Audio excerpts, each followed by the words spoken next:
Hello everyone! So for today's video, we're going to Cancun, Mexico. So here's the travel group. We're just checking in, and after going through security, we're now on our way to the gate. So lahat kami very excited kasi first time namin sa Mexico, especially my family and I think most of the travel group first time nila. While on our way to the gate, we stumbled upon an escalator and we did the TikTok trend using the escalator. Kaso lang na-realize ko, hindi masyado kita yung mga mukha ng mga naglalakad. Dapat pala hindi maglakad at naka-pause lang or pose. So kami lang ni Mira yung talagang naka-perfect dito sa trend na to. Wow! After waiting, we finally got boarded and we're going inside the plane. This is the view around 6 in the morning. Tapos, nandito na kami sa loob and then my husband and I tried to do a TikTok trend na hindi namin natapos. Ang galing! Ngayon, makikita nyo na po na nagti-take off na yung aming plane. So, here's a hyperlapse video. I can say na very smooth lang yung flight namin papunta sa Cancun. So, thank you Lord for the protection. And here it is, the video na nagla-landing na kami. Thank you so much Air Canada and Air Canada Vacations for taking us to Cancun.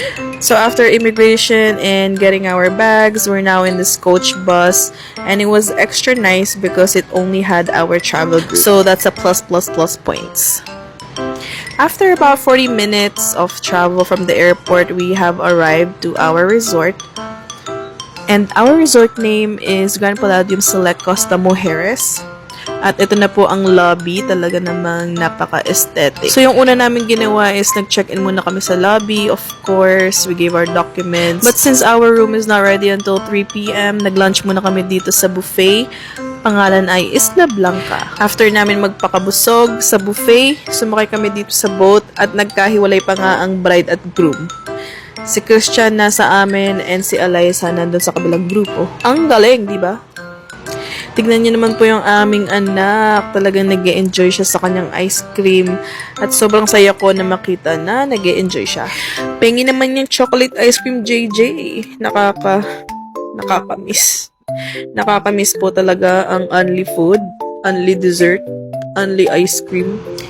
Eto na po ako, may kinakain, di ko alam kung ano. Gusto lang namin itry itong boat and tignan namin kung saan siya pupunta at kung anong mga station ang mga binababaan. Now that I'm editing this video, I'm just so grateful and happy that we're able to go to places like this and bring our JJ to Mexico and other places that we've been to. Kasi syempre, nung mga bata tayo, we didn't have the means to travel. But I'm just so grateful to my parents that they worked so hard to bring us here in Canada. And now we're living a good life. So I want to do my best for JJ and our future kids so they can have a good life too. Of course, para mangyari yun, dapat kailangan natin unahin si Lord and always have faith in Him and trust in Him. Alam ko di na maaalala ni JJ to, pero I will always will. Ayan, nadaanan pala namin yung other group. So, nandyan si Mira, Jed, si Eliza, the bride, Ate Mallory, Chantel, Tita Maggie, and Job. So, after strolling, napunta kami dito sa cafe. Pangalan niya is Piacere. It's basically Starbucks ng resort. So, pwede kaming umorder dito at hindi kami magbabayad kasi syempre, included na siya sa binayaran namin sa resort. And then, we found this iguana and nakakatuwa kasi first time namin makakita ng iguana and aliw na aliw kaming lahat. JJ, do you like the iguana? Yeah, I like it. So, ayan yung travel group. Nagpapa-aircon lang dito at nag-order ng mga kape-kape. Kami naman, piña colada. Nag 3 p.m. na at nakapag-check-in na rin kami. Tapos, sinek ko yung laman ng fridge at ang dami palang laman.